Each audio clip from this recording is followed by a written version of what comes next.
Have you ever been stuck in traffic, inching forward, when a brand new SUV pulls up beside you? Matte paint, oversized wheels, an interior glowing like a showroom. You glance at the price later and realize it costs more than most people earn in a year. Meanwhile, groceries are up, rent is up, insurance is up, and yet that car is everywhere. That's the part that makes me stop and think. How do so many average households afford vehicles with payments bigger than their rent? Because the people driving them aren't CEOs or celebrities. They're literally people living lives that look a lot like yours. Hi, I'm Jack. I spend my time observing money decisions and the systems behind them, not blaming people for making them. And what I've learned is that the problem usually isn't income. It's the structure working in the background. Here's what's easy to forget. This level of car payment didn't used to exist. Not because people were more disciplined, but because the numbers simply weren't this extreme. 10 or 15 years ago, a typical car loan lasted 3 to 4 years. Payments were something you worked around, not something that dictated your entire budget.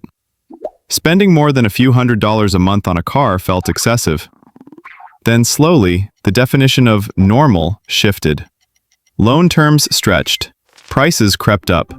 Monthly payments grew, but in small enough steps that no single jump felt alarming. Today, the average new car payment sits above $700 a month. For trucks and SUVs, it's common to see payments between $900 and $1,200. Those numbers would have sounded absurd not that long ago. And here's the part most people never stop to ask.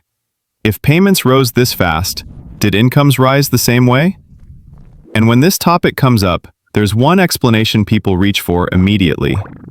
Maybe people just earn more now. It sounds reasonable. Wages have gone up.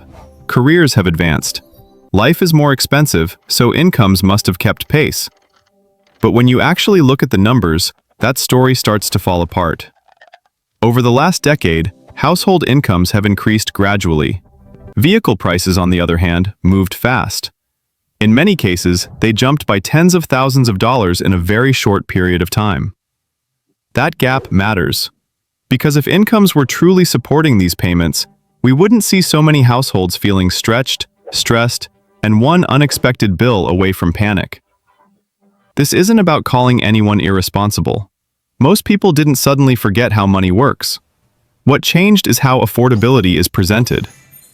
The focus shifted away from total cost and toward what feels manageable in the moment.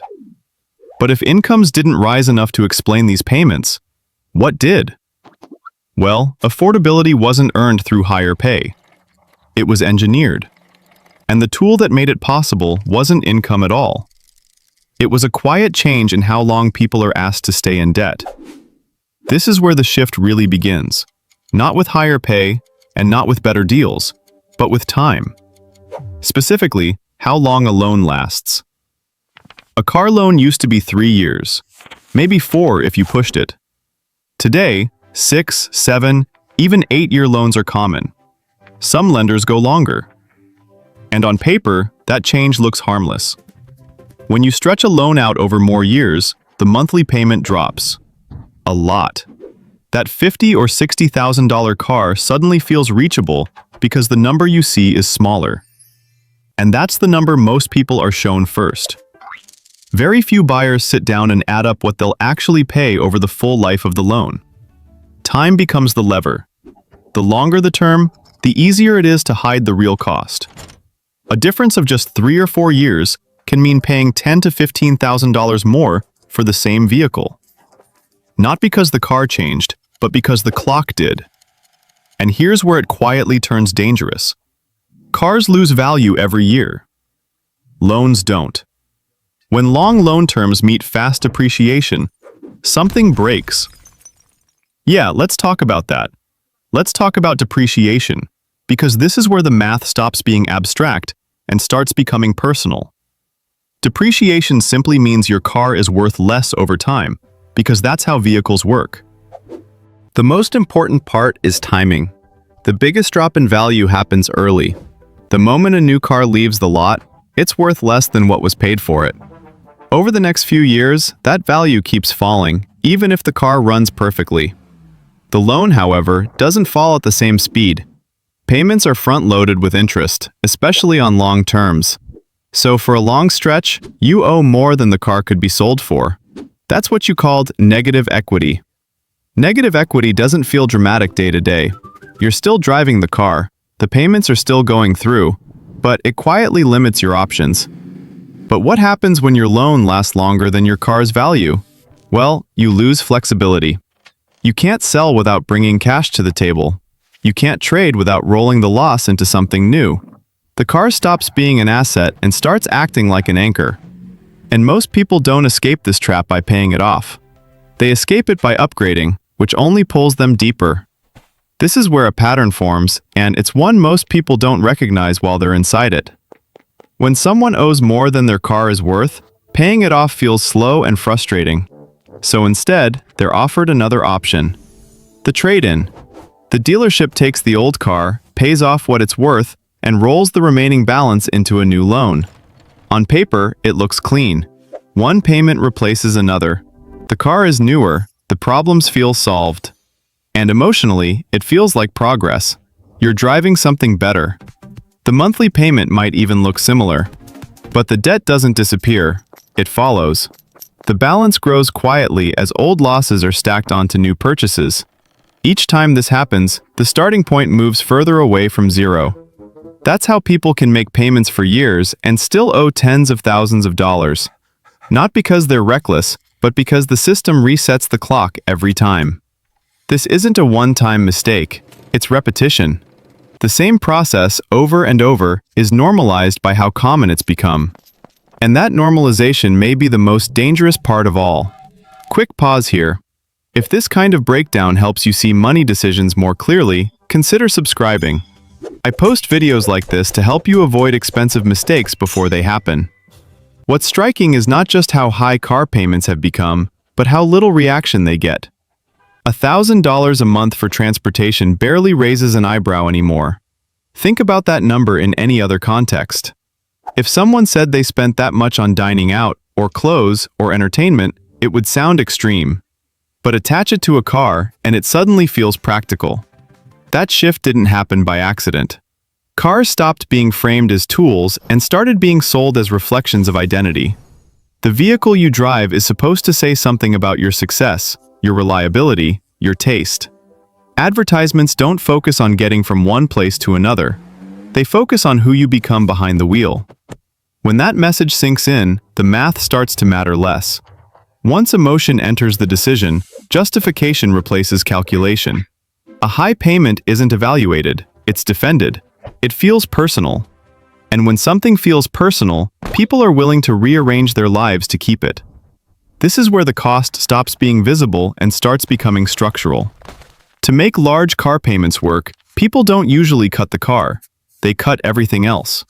Housing gets smaller or shared longer than planned. Moves are delayed. Better locations are passed up. Not because they aren't wanted, but because the monthly numbers no longer allow them. Savings often comes next. Retirement contributions are reduced or paused. Emergency funds stay thin. The future is quietly traded for the present, 1 month at a time. For some, a second income fills the gap. Weekend work, side jobs, delivery apps. The car helps earn the money that pays for the car. It sounds efficient, but it creates dependency. None of this looks reckless on the surface, but the car becomes a financial gravity well, pulling resources toward it and away from everything else. Over time, this leads to delayed goals, constant tightness, and a fragile financial position. One repair, one missed paycheck, one rate increase can throw everything off balance. And this is before most people ever sit down and calculate what that car truly costs them. Let's take a look at a realistic example. Imagine a $55,000 vehicle financed over 7 years. The monthly payment comes out to around $800. That's the number most people focus on. Now, add insurance. For a newer, higher-value vehicle, that's often $200 to $250 a month. Fuel comes next. Depending on driving habits and prices, $300 is not unusual. We haven't even talked about maintenance yet. Over several years, maintenance and repairs add up. Tires, brakes, servicing, unexpected fixes. Spread out, that can easily average $200 a month. Put it all together. Payment, insurance, fuel, maintenance. You're looking at roughly $1,500 a month tied to transportation. Over 7 years, that adds up to well over $100,000 spent. And at the end of that time, the vehicle itself may be worth $15,000, if that. The difference doesn't disappear, it's gone. And the most uncomfortable question comes next. What else could that money have become if it hadn't gone into a driveway? Well, when you step back, it's clear this isn't about good or bad choices. It's about trade-offs. That $100,000 spent could have grown in savings, investments, or experiences. Instead, it's tied up in a depreciating asset. Most people aren't affording these cars, they're rearranging their lives around them. Housing, work, future plans, all subtly shifted to support the payment. And that's the quiet reality. Just a shift in priorities that most never stop to calculate. That's the true cost hiding in plain sight. But what do you think? Let us know in the comments below. And if you want to learn more about money, check out the $20,000 rule that could save your future.